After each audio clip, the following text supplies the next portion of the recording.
All right, we're going to go ahead and get started. It's 6:03. Just a sec here. If we have any members of our Policy and Finance Committee, so Councilwoman Valdivia Acala, Councilman Niger, or Deputy Mayor Duncan, if you guys are here, if you would unmute yourself and let me know. Otherwise, we're going to go ahead and get going on this. All right, can you guys see my screen? The ARPA grants application webinar? Hoping you can. All right, so want to welcome everyone to the ARPA grants application webinar. My name is Kalea Powley. I am the Senior Grants Program Administrator for the City of Topeka.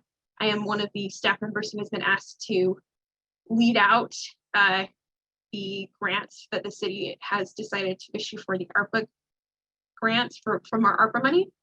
With me tonight, I have our graduate intern, Irma Faldoa. I don't know if you guys have noticed, but when you registered, you got your emails, you got a link and a response incredibly quickly. That is due to Irma's responsiveness. I definitely could not be doing this without her. So we're incredibly grateful that she's here tonight and that she's here helping us and that she chose the City of Topeka to do her internship with.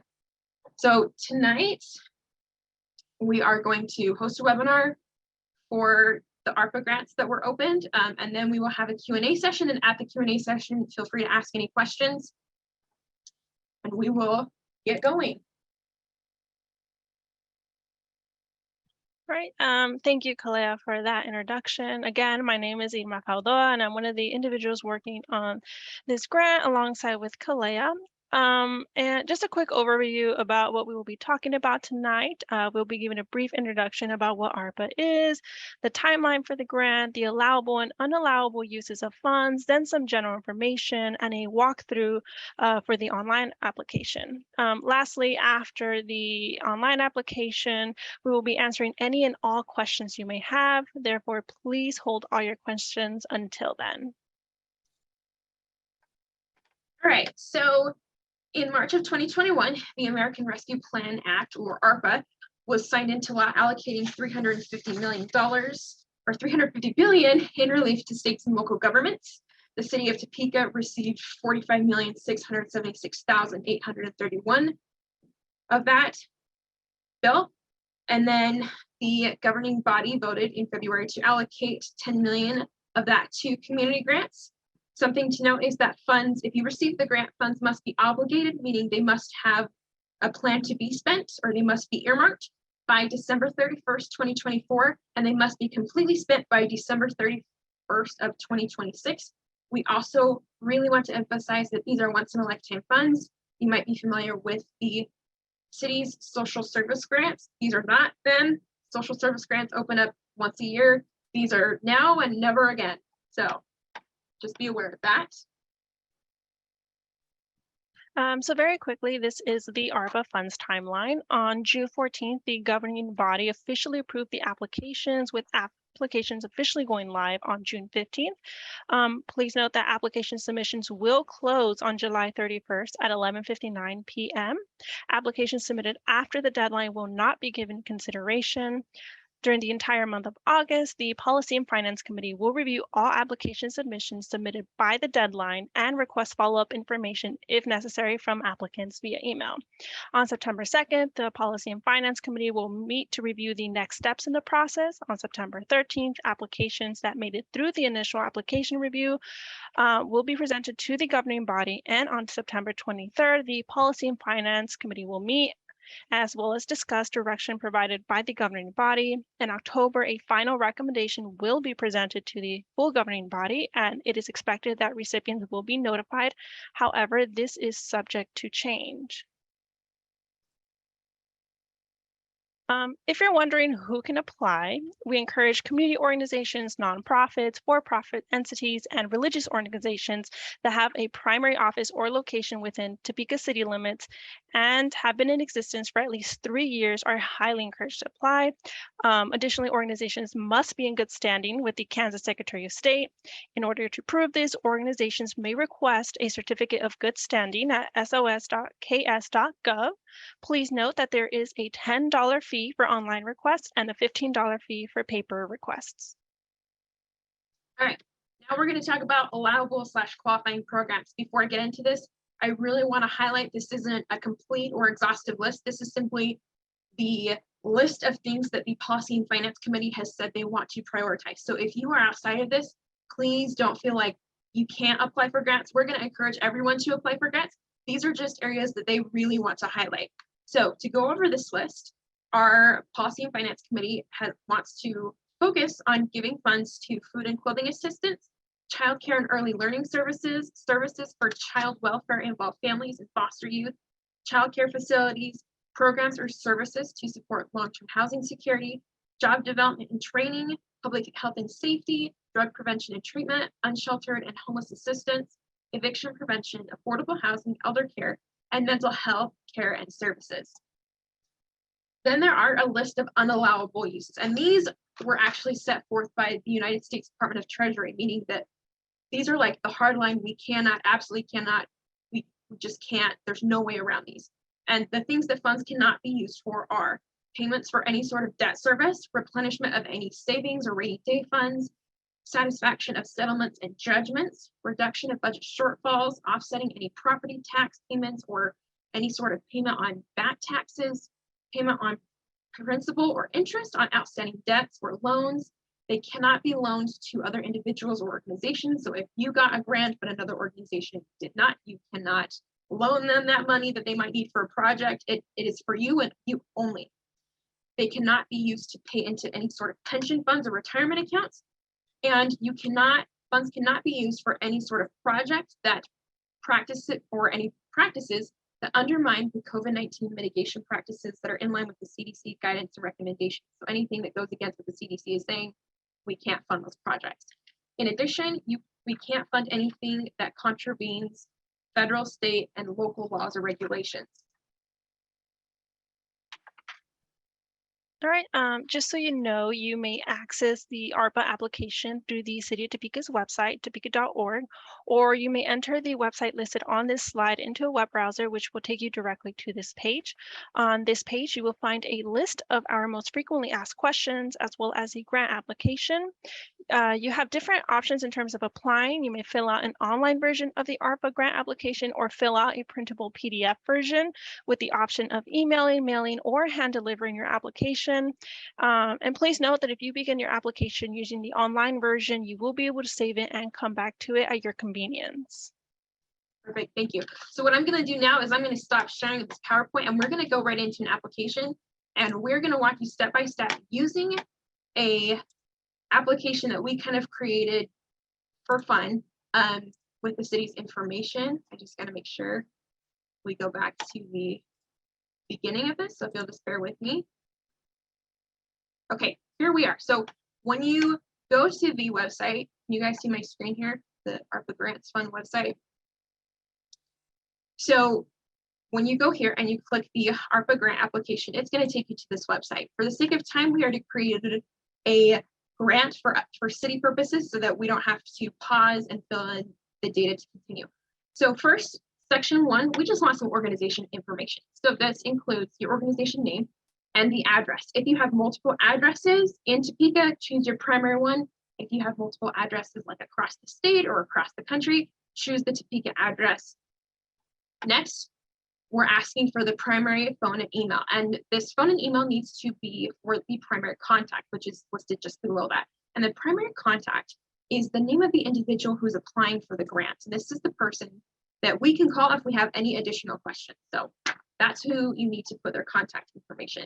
The next thing you'll see is we are asking for your FEIN, which has a couple names. It's also known as the Federal Employer Identification Number or just the Employer Identification Number. All organizations have this. All nonprofits, charities, everyone is required to have an EIN. And this is that 9-digit number that you see like at the top of your W-2. It's got the 2 numbers and then this -7 numbers you can see. We have an example right here. That's what your number will look like. The next question that we ask is, how long has your organization been in Topeka? Pretty straightforward question.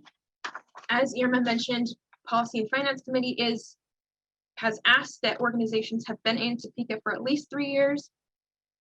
The next one is a little bit different. We're asking for your industry name. And you can see here there's a link. So if I click this link and go to the tab if it will let me here.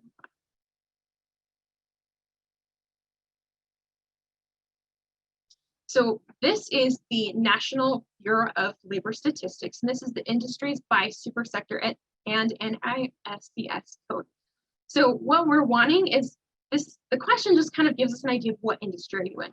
So we do not, and I'll clarify again, we do not need this number if you can see highlighted. What's in parentheses, the NICS dash whatever, we don't need that. We just need the name of the organization. So if you are a nonprofit for farming and you do crop production or something related to crop production, you would just type in crop production here. For example, we put education. You don't have to be super specific. We just want to have a basis of what field are you in. You don't have to click the additional links that you see on that website. We just need to know the field, and that gives us a nice way to organize the fields. Next, we want to know what your organization's mission statement is, and you have a 500 character limit on this. So in 500 characters or less, we just want to know what your organization's mission statement is, or if you don't have one, who are you, what do you do, what are your organizations? It's just a little brief blurb about who you are. The next question is, does your organization assist in any of the following? If you'll notice, on the mission statement, there's a little thing that says required, meaning you cannot move forward until you answer that question. Here, this next question does not require, it doesn't have a required icon. So it's not required, meaning that you're not gonna get extra points for marking that you help with any of these, and you're not gonna get docked for it. We just wanna know if you do. If you do not click any of these. Don't click other, just if you don't, it's not gonna help you, it's not gonna hurt you. It's clarifying information for the Policy and Finance Committee. So I'm not gonna click any of these and I'm able to move on.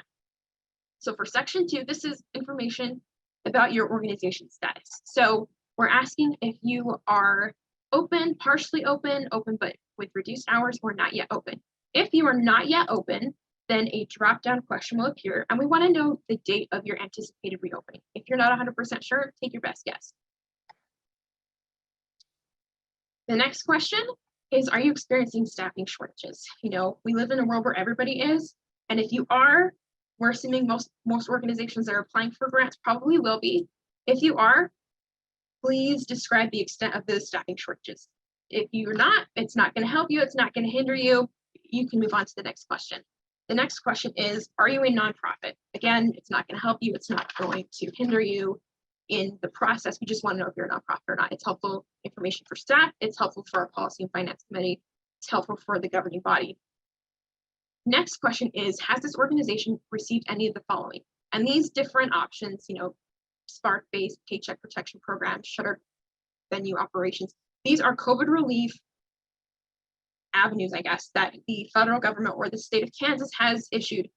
Again, I want to be super clear, like if you take one thing home tonight, please know that if you have received funding, our Policy and Finance Committee has been incredibly clear that it will not hurt you if you have received other funds. We recognize there are some organizations who received federal funding, but were pass-through organizations. So they received it, but they gave it to a whole bunch of other people and weren't able to use any for themselves.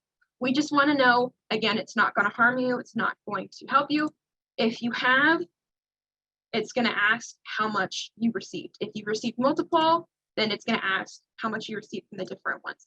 If you didn't, it's not required, you can move on. The next question is summaries. So this is where we start getting into some of the nitty-gritty grant questions here. So first of all, we want to know how much you want. Pretty just question. We got to know how much you're asking for. The next question is, name the program for which you're applying. And when we ask that, we want to know what's the name of whatever we're funding. What's the name of what you want funded? Whether it's a program or project, I'm going to use those words synonymously, they mean the same thing. Whatever it is that you want funding for, what's the name of it? Next, we ask you to describe your organization and its programs and how this program fits in. So how does whatever you're seeking funding for fit in with your organization? Please note though, here and with all of the other essay questions, except for one, you have a maximum limit of 3,000 characters. Now that means about 400 to 700 words per answer. Next, we ask for you to describe how these funds will provide long-term benefits for the citizens of the community and how the program will be sustained after the grant has been awarded. our Policy and Finance Committee has emphasized that they would prefer to fund programs that can be sustainable and can show sustainability. So this is your chance to show how your program is going to be sustainable. The next question we ask is, how has the pandemic impacted the effectiveness of your organization? Pretty straightforward question. We want to know how COVID has impacted you. Again, this one has 3,000 characters. And the next question we ask is to describe how you see the future of your organization and its program post-pandemic. So if you're having staffing shortages, that might be a chance to say, post-pandemic, we might not ever have the staff or whatever else, just how you see this program continuing after everything that happened with COVID. Next, we move on to section 4, and this is just some general data. We want you to provide a detailed explanation of the proposed program. So this is your chance to really tell us, what is it? What are you asking for us to fund? Next, we want you to describe what other funding is available and what you've secured or what you expect to secure for this project. It's just good information for us to know, are there other grants out there? Have you secured anything? Are you working towards securing anything? Again, 3,000 character limit on this as well. Next, we ask you to describe the community need that this proposal or project addresses and how it's relative to what you're trying to accomplish. So what's the community need and how does this fit in with your organization and what the organization goal is? This is the one question that has 5,000 characters. So that's, I think 900 words or something. It's not too long, but it allows you to go a little bit more into detail as to what the community need is and how this works with your organization. Next, we ask you to discuss whether this service is duplicated by another agency. And if it is, we want you to address why the duplication is justified based on the community needs. So if I own or if I run a senior center, for example, this is all hypothetical. If I have a senior center in Topeka and there's 2 senior centers, I need to prove the need for having 2 senior centers, saying, look, this is why we need 2 senior centers, ... We're just trying to gauge what as far as what other organizations are out there, and then also, why do we need 2 senior centers, or why do we need 20 pet shelters, or so giving us some additional background is incredibly helpful. Next, we ask, what donated goods and or volunteer services do you receive that adds value to this program? We just kind of know, it gives us more background information, who you are, what do you have, what, how does this fit in? So just, what donated goods and volunteer services do you receive that add value to the program that you are seeking funding for? Again, project and program, for the sake of this, are synonymous, whatever you're seeking funding for. The next question is section 5, and we are asking that you submit a certificate of good standing. You get that from the Kansas Secretary of State, as Emma mentioned earlier. She also posted the website. I think it costs $10 or $15 to get that. What you'll do is you will upload it here. We just have some random document so that we can continue on because this question is required to move forward. Next, we want to know beneficiary information. So we're going to go over age and gender and income. So for here, we want to know the ages of the people you serve. All of these ages are required. So if you are like a senior center again, and you don't help anybody from the age of 0 to 35, make sure that you don't leave them blank, you put 0, because you can't continue unless there is some sort of number in all of these responses. We just want to know the ages of the people you serve. And if you don't know, take your best guess.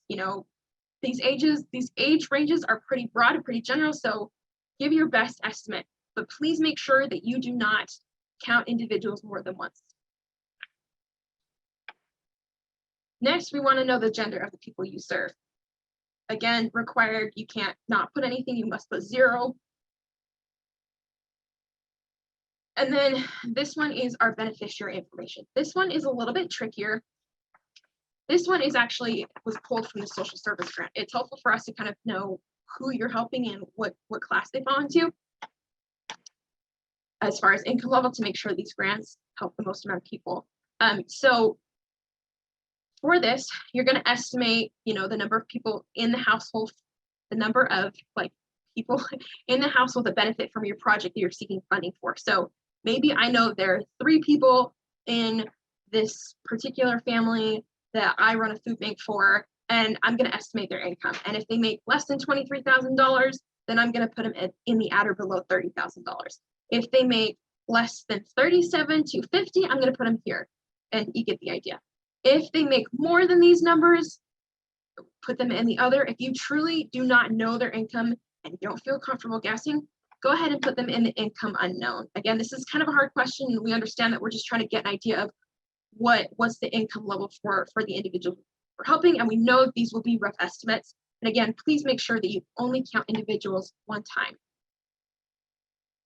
Next, some beneficiary information. So this question is a little bit different from the others because this question is based off percentages, where the others want the count, we just want the percentages. And again, we know, especially in today's climate, we want to be cognizant of racial and ethnic composition. Take your best guess. We're not going to hound you if it's, we want a best estimated guess. This is based on a percentage, so at the end, you will not be able to move forward unless it equals down here, total percent of individuals is 100. Again, really want to stress, don't stress about this question so much as just give it your best guess as far as racial or ethnic composition.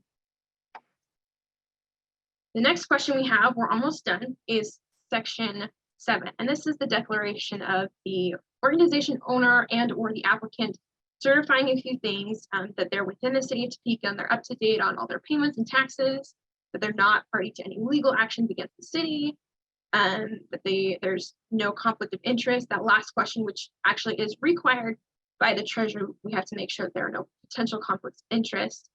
We also want to make sure that you're not affiliated with an organization under common name or ownership. Really, for that, we just want to make sure that we're not getting multiple grant applications from one agency. We're trying to be aware of that. So if I go ahead and hit next, this is the final signature stuff. So right here, you'll put your title, your signature. Obviously, my signature is fabulous online, as you can see, and then the name of the signatory. What you will do is you will click the CAPTCHA, and then you will hit submit. Again, if I hit save here, and I type my email in here, it's gonna send an email to me with a link, and I will click that link and I will be able to go back to my progress that I've made. So like Amber mentioned earlier, you can save your progress for this. Now I'm gonna go ahead and pull up this PDF. Can you guys, I'm gonna make sure you guys can see this. So this is the PDF for the application. So this would be for someone We are still seeing the same website, okay, not the PDF. I figured that might happen. Hold on one sec. Let me pull up here. Okay. Okay, can you guys see the PDF now? Okay, thank you for catching that, Gretchen. I would have continued talking. Okay, so this is what the PDF looks like for the ARPA application. So if you decide to fill it out by hand, that's totally cool. Just make sure, make note of the blue areas. That's where we want you to fill in your information. If you want to type it, then these are the only places you can type it. The one thing we want to specify that is different from the PDF compared to the online application is that if you've noticed here in the additional space for the essay questions, there's no way you're going to be able to fit 3,000 characters. So if that is the case, make sure that you attach an additional document and put the question name at the top so we know what you're continuing your response to, and just staple it or attach it at the back of the application along with your certificate of good standing from the Kansas Secretary of State. So just be aware of that. Otherwise, the same questions are being asked, the same deal, nothing else has changed. I'm going to go ahead and go back to our PowerPoint if I can pull up the right one here. Hold on here.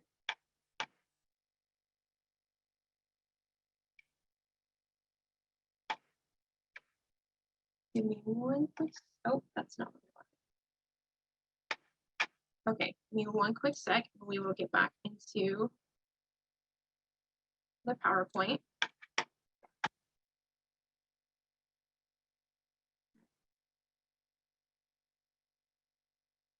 Okay, perfect. Okay, If at any point you have questions, comments, or would like to submit your PDF version of the grant application, please do not hesitate to reach out via email, which is arpa@topeka.org, or you may also call us at 785-368-3053. Paper copies can be mailed or hand delivered to the address listed on this slide. Perfect, Irma, thank you. Yeah, so if, again, like I mentioned earlier, Irma has been super helpful because she's super fast at responding. So the best way to get a hold of us would be to email us at arpa@topeka.org, and someone will answer it within a few hours max. I mean, if we're at work, it'll be pretty much immediately. Now we're going to go ahead and open this for questions. So what questions do you have now that we've gone through the application that you'd like to ask us?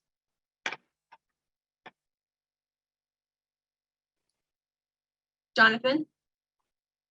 Yes, thank you.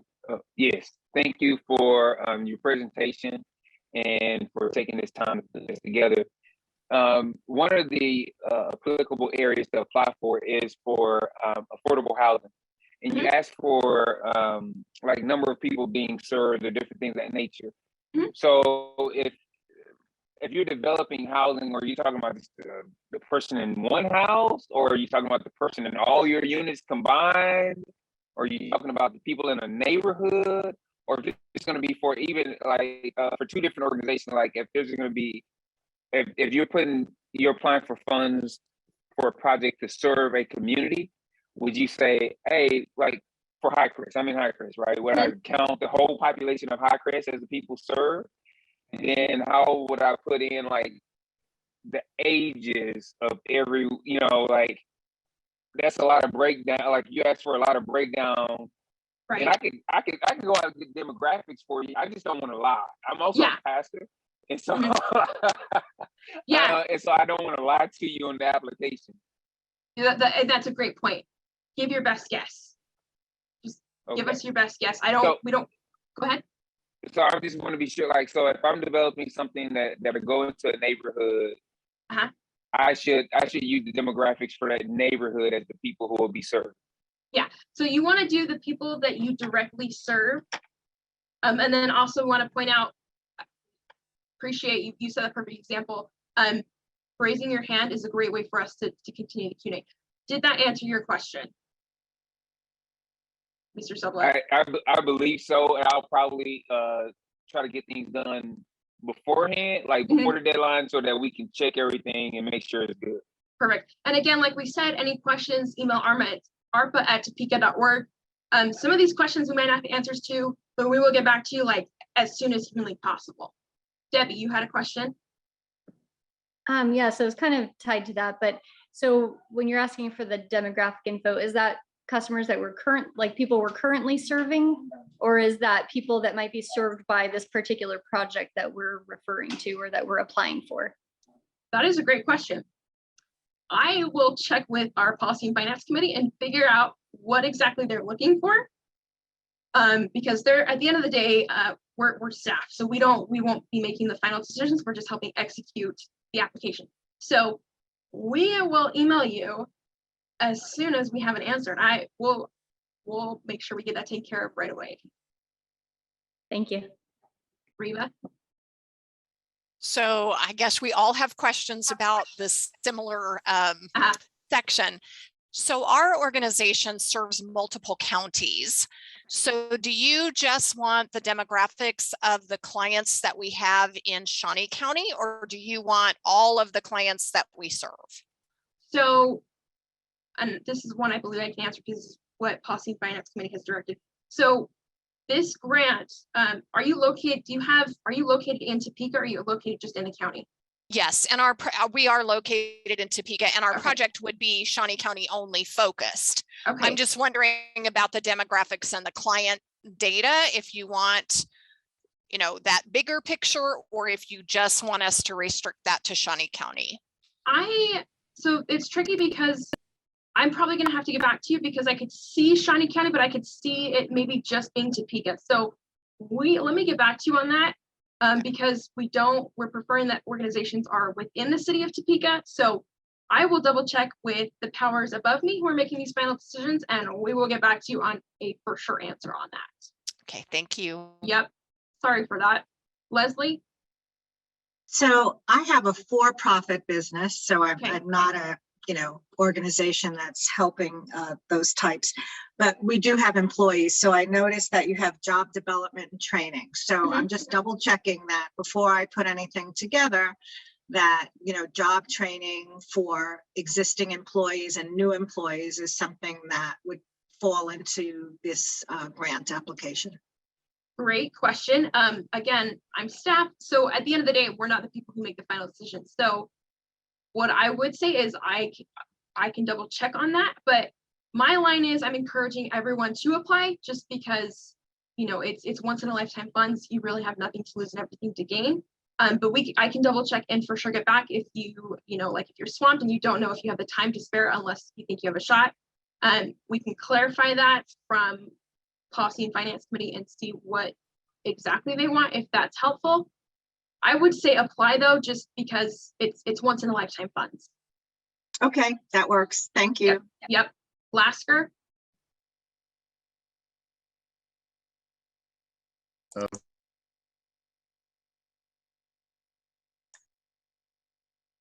You're muted.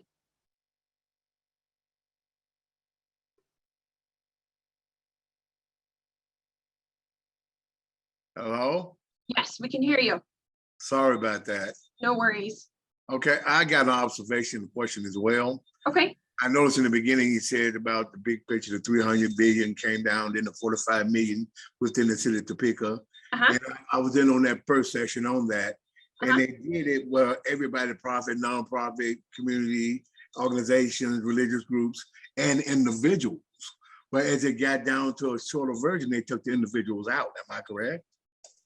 That is, you know what? I will get back. It's not an exclusive list on that priority area. I'm not 100% sure. We can find out if it's for individuals. I wish I had an answer for you. I kind of have an answer of what I think, but I don't dare say it because I'm not the person who makes the final decision. So we will make sure that we get back to you. You registered for the ARPA with email. So we'll make sure that we've got, what am I trying to say? Sorry. We have everyone's email.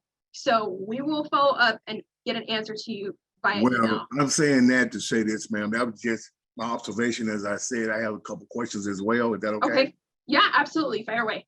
Okay. And it's obvious that I'm an individual Right. with another individual. And of course, we do have a program that we developed. And of course, it covers all the areas that you mentioned. But I wanted to ask, one of my questions was, how short can the program be? 3 months or 12 months? Or do you have to start a 12-month program? How long does that have to last until the monies are gone for the projections? Or So are you asking how long before we run out of the funds? no, if I got a program and I want my program to only be during a 3-month period per year. Okay. Right. Is that program feasible or acceptable for 3 months? Or does it have to be for a year? Again, this is not the greatest response. We're encouraging everyone to apply and then to see kind of what happens. Well, what we'll do is I've got Irma making sure that we are on top of questions that we need to fall back on. So she's taking notes and she'll make sure that we get an answer back to you. If I'm understanding correctly, it's you want to know if you have like a 3-month program, if that will be funded, if that's worth it, correct? Right, with a plan of sustainability already in place. Right. I will follow up on that. But again, my first response that we've been telling everyone is apply anyway. You've got nothing to lose and everything to gain. But we will follow up with a specific answer. Okay, one more thing. Okay. I want everybody to hear this. If there are any organizations out there that are willing to partner, if they're not accepting individuals with me and my partner, if you would, please put your information in the chat box. That would be greatly appreciated. Great, thank you. Karen Streeter. Thank you. Appreciate you guys putting this program on for us. Can you just talk a little bit more about allowable expenses? Are we talking program operations? Just I just a little bit more if you can. Yeah, so and it's kind of fuzzy still, and I'm going to be honest with you, the Treasury has changed their guidance a couple times, not like in any monumental way, not in a way that the people who receive grants need to be concerned about, But really, as far as allowable, the only thing that we've been told is that we can use it for anything except for the unallowable. So debts, any repayment of any debts, taxes, anything against any federal laws. We can't replenish savings accounts, that sort of thing. So unless it is not explicitly said in the not allowable funds, and this webinar is being recorded, it'll be posted by Monday. So, we can if you want to revisit the unallowable use of funds, those are the only things we've been told that are absolutely not okay. Other than that, we've gone over the priority areas, but that's not an exclusive or exhaustive list. Those are what they prefer to focus on. But again, we're telling everybody to apply anyway, because these are once in a lifetime funds. Does that answer your question? In a fuzzy way, yeah. Sort of. I'm really sorry about that. All good. I understand. I appreciate it. Yep. Kathy?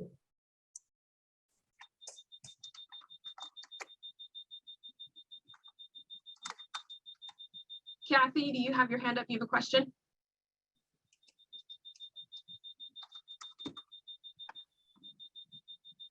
Okay, Yeah, perfect. let me see. Okay, the question I had was, is there a cap on a request? Or is it open-ended? You can request whatever dollar amount for your program, or I know with social service grants and other grants, there is a maximum amount. And so that was just a question.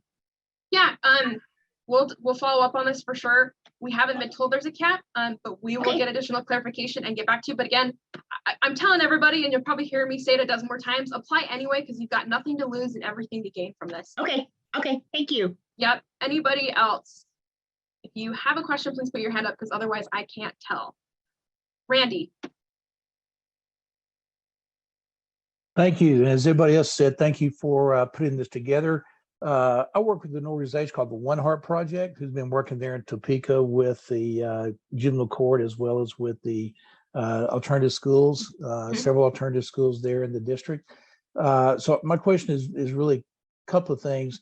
Number one, it sounds like, of course, we could obviously pay for our own personnel that would be involved in doing the effort there.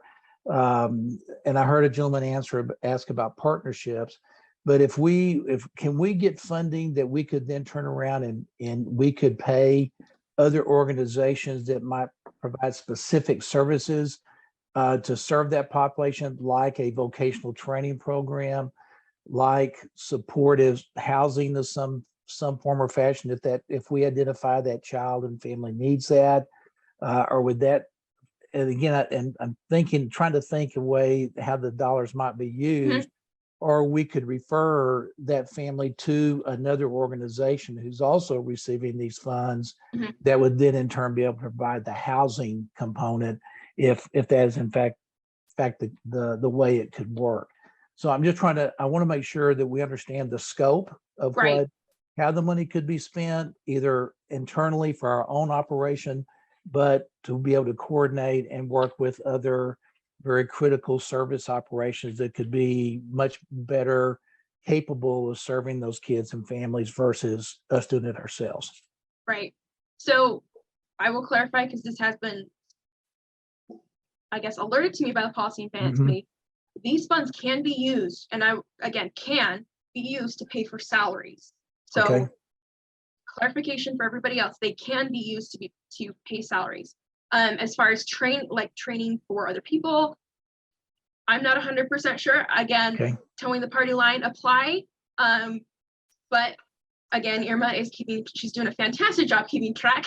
Sure. So she will keep track, and then we will reach out to our Policy and Finance Committee with a list of questions and make sure that we get back to you as soon as possible. Okay. To get the rest of that answered. Again, thank you again. This has been very helpful. You're welcome. Carl, did you have your hand up? Yes, I did. Thank you so much for the presentation. My question is this still a maximum of $10 million?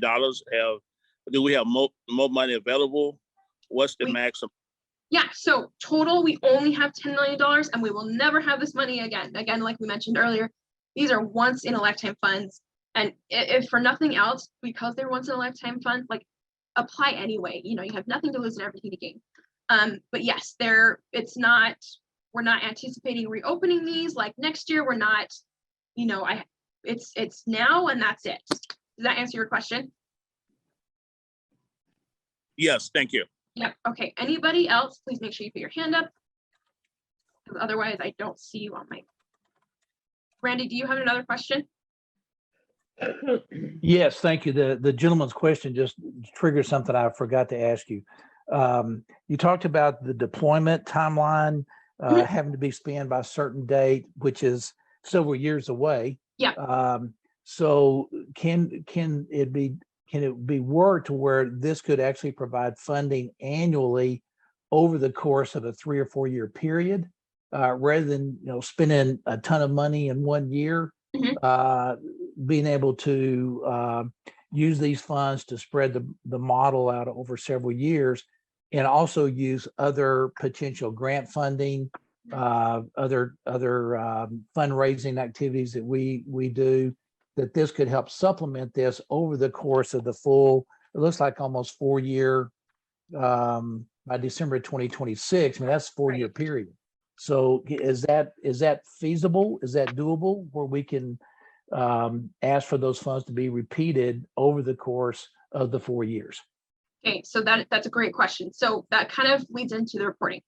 The only rule that we've gotten from the Treasury is that funds must be obligated by the end of 2024, and they must be completely spent in 2026. So however you use that, as long as it's like legal, if you decide you use it over time, that's great. Great. Another thing to clarify, and we don't have the specifics on this yet, that's kind of our next step after we close applications, is the reporting requirements. There will be reporting requirements from Absolutely. organizations who get these grants. So just know that we will be in close contact if you get the grant. Absolutely. Does that answer your question? Yes, very Okay, much so. perfect. Thanks again for taking the other question. You're totally welcome. If anybody else has any other questions, please raise your hand so that it shows up on my screen and I can answer any additional questions. Carl, do you have another question? Yes. Okay. That's my question, reporting requirements. Will you, before we get the money, will you let us know what the reporting requirements are, Yes. or they'll be later on? So we, again, that's kind of our next step, is once we get through these applications, we're going to dig more into exactly what the reporting requirements are. Us as staff have an idea, but we want to give it some additional time, make sure that all of staff is in agreement, and make sure that we're doing this as correctly as possible, I guess. So there will be some additional reporting requirements. The one thing we do know off the top of my head is that any organization that receives a grant will have to register with sam.gov, which is an organization. It's like for federal grants, it gives you some information on like a unique identifying number. So you don't have to do it right now. They have said that we can require that after individuals get the grants. There's some other reporting requirements, but off the top of my head, I do know any organization who receives funding from this will have to register with sam.gov, and we will be sure to follow up. I'm sure we'll do some sort of webinar or some sort of training to help walk you guys through what we need. So we're definitely not going to leave you guys in the dark. We'll keep you as up to date as possible on the reporting requirements. Does that answer your question? Yeah, but see that you just came out with a new thing that I didn't know about, reporting requirements, what we had to go into the federal system to do a report. So I think it'd be nice for us to know everything up front, before we even apply for the dollars, to make sure we're able to meet the reporting requirements. Thank you. Yeah, that's a great point. I will say we're just trying to get these funds out to you guys as quickly as possible, and so that's part of this reasoning. But I promise we are working as fast as we can to make sure we know what the reporting requirements are, and we'll make sure to keep you guys informed on that. Any other questions? Make sure to raise your hand with the icon.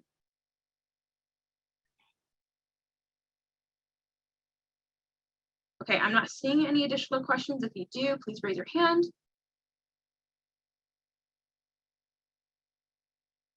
Okay, I'm not seeing any additional questions. If you have them, or if you take some time after the meeting and you realize you have any additional questions, again, please feel free to reach out.